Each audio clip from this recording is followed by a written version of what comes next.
चाहता हूँ। जब मैं रिटायर होने के करीब था तो मुझ पर भी वो खौफ तारी हुआ जो रिटायर होने वाले लोगों पर तारी हुआ करता है।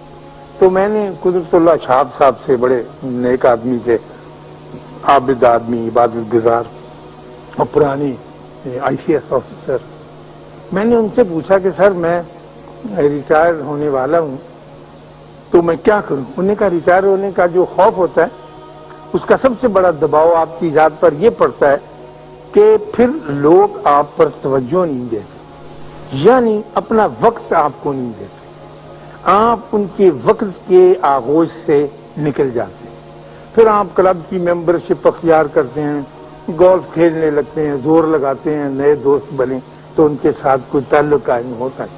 तो वो उन्होंने कहने लगे इसका आसान सा नुस्खा ये है हम मुतवस्सिल दर्जे के लोगों का कि आप मस्जिद में जाकर नमाज पढ़ने लगे।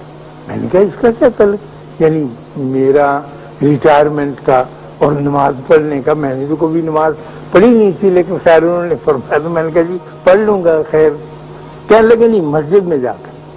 तो जब मैं रिटायर हुआ और मैंने सोचा कि उन्होंने कहा है और ये बात मानी जानी चाहिए तो मैं मस्जिद में जाकर नमाज पढ़ने लगा, लेकिन असर की और मगरिब की, और कोई 2 महीने गुजर गए इस तरह। मुझे तो उसमें कोई अजीब बात नजर नहीं आई, लेकिन क्योंकि उन्होंने कहा था तो मैं उनकी बात मानता था।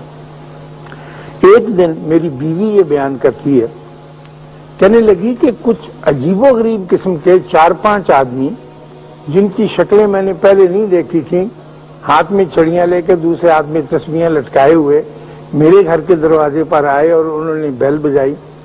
और जब मैं बाहर निकली तो कहने लगे कि अशफाक साहब खैरियत से हैं, ठीक है। उन्होंने कहा जी हाँ बिल्कुल ठीक है। कहने लगे उनसे मुलाकात नहीं। उन्होंने कहा जी वो इस्लामाबाद गए हुए हैं पिछले 6 दिन। कहने लगे अल्हम्दुलिल्लाह अल्हम्दुलिल्लाह, बस तबीयत ठीक, हमारी तसल्ली होगी। अच्छा बहन सलाम अलैकुम। कहने लगी वो कौन लोग थे। मैंने कहा वो मेरे नए दोस्त थे जो मस्जिद जाने की वजह से मेरे हल्के में शामिल हुए थे, क्योंकि मेरे पास तो इतने पैसे नहीं थे कि मैं किसी क्लब का मेंबर होके नई दोस्ती कर सकूं। वो मुझे वक्त अता करते थे और उस वक्त की तलाश में कि मैं उसमें शामिल नहीं हूं, वो पूछने आए थे कि वो कहाँ है।